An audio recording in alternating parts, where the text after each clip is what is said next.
Hi. Hi everybody, it's Nathan Battalion. Today is day 15, which is the middle of the month. 15 is always my lucky number. I was born on the 15th. My mother was born on the 15th. It's an auspicious day. And we've been working hard because the students, we have a student rental business here in town, and students are coming in a week, so we're working our tails off to get everything ready and make beautiful spaces for them. Now, what are we doing? First of all, we are on a juice feast, so let me toast the world out there with this wonderful berry drink you made, Melinda. What's in this? Aloe vera, right? Fresh blueberries. Fresh blueberries. Kiwi. Kiwi. Wow. A peach. I had to expectorate after hearing all that. Peach.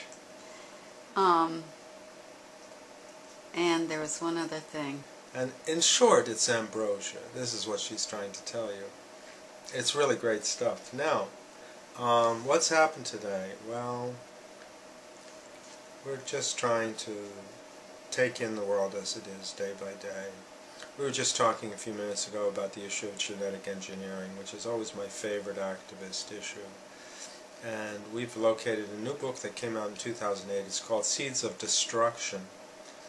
It has a title similar to Seeds of Deception by Jeffrey Smith. This focuses more about things like the destruction of seed banks, the use of spermicides that sprayed on these genetically modified, or as I call it, genetically raped organisms, and distributed to countries all over the world.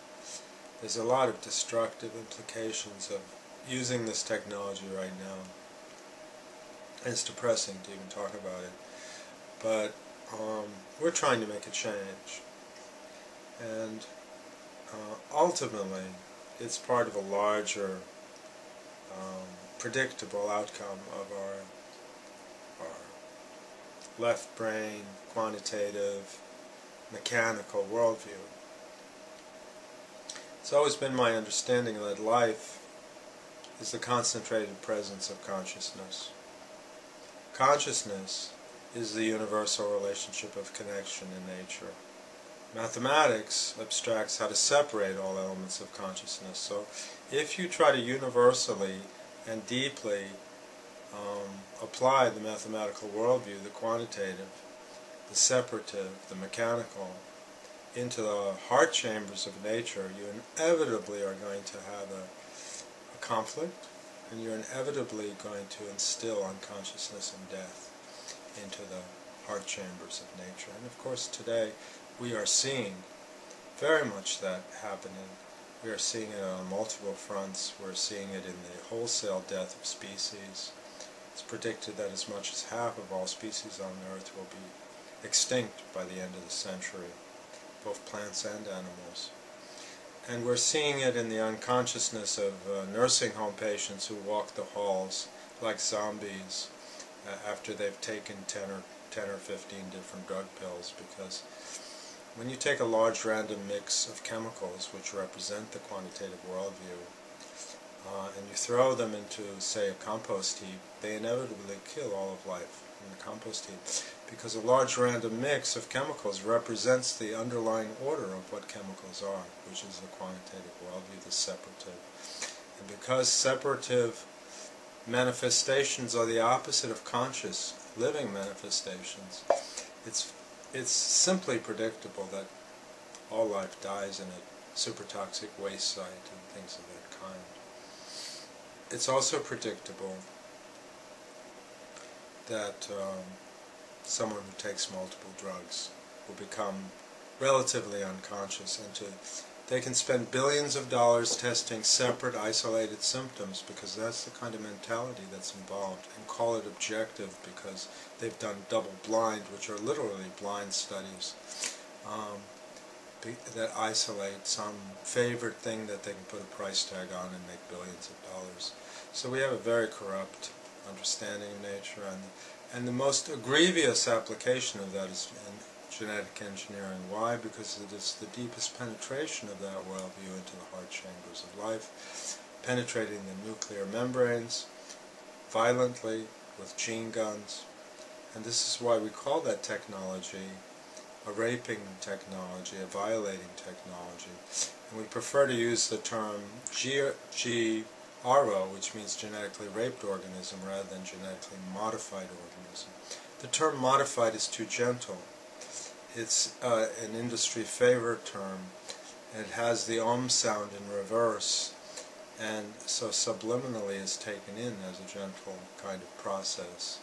The word genetic engineering gives the impression that something is engineered, that's made something of quality, of high performance. Again, this is a deception. So we want to call a spade a spade. These are genetically raped organisms. They're violated. When you take a gene gun and you force the sperm of another genus or species onto something else, it's the equivalent of rape, and we don't have the appropriate ethics. But not to just focus on the negative, we also use the term GRO to refer to gently related to organisms, gently raised organisms, gently reared organisms. So we want to really not always focus on the negative, but bring you to the positive. We need to develop a respectful, gentle, non-violating relationship with all of nature and all of its fabulous creatures. And that's been part of my mission, to help promulgate that vision. And from the nanobacteria to the elephants and dinosaurs, all of life has a place in the web of life in which we are interconnected and interdependent. And if we destroy part of it, we threaten all of it. The bees are a perfect example of that, where there is a working together on multiple levels. They support us, we support them. And until we understand that that's really an appropriate way of relating to nature, we're going down a path that threatens our own survival ultimately, but in a positive light is an ultimate learning lesson for us to evolve to a different way of perceiving and living this world we live in. So we choose and to raise our consciousness. It's not just to be physically healthy. We juice because what is fluid is more connected, is more conscious. That's why when you burn two pieces of metal and they melt, and when they melt and become fluid, then they come together as one. Fluidity is a form of connection. And so the fluid part of every food we eat, if we chew it and try to extract the fluids from something, or put it in a blender or put it in a juicer, really bring out the life and consciousness in the plants and other foods that we eat. So it's very important to emphasize that. We are not ultimately, and nothing in this universe is ultimately, essentially physical. It is essentially an expression of consciousness. Only on the surface does it appear physical. So anyway, these are some of the philosophical issues, but the most important being that we need to make a deep, deep shift to love, to be loving, to be compassionate to all life forms on the planet. So that's the shtick. I hope you guys enjoyed it. I love to chit-chat with you on these deep, deep, serious issues. I always say if we match up George Bush with Marlene Dietrich, we get mush. So, there's a comical side to this. But enjoy yourself. Have a great day. We're going to see you on day 16 very soon. And l'chaim, to life.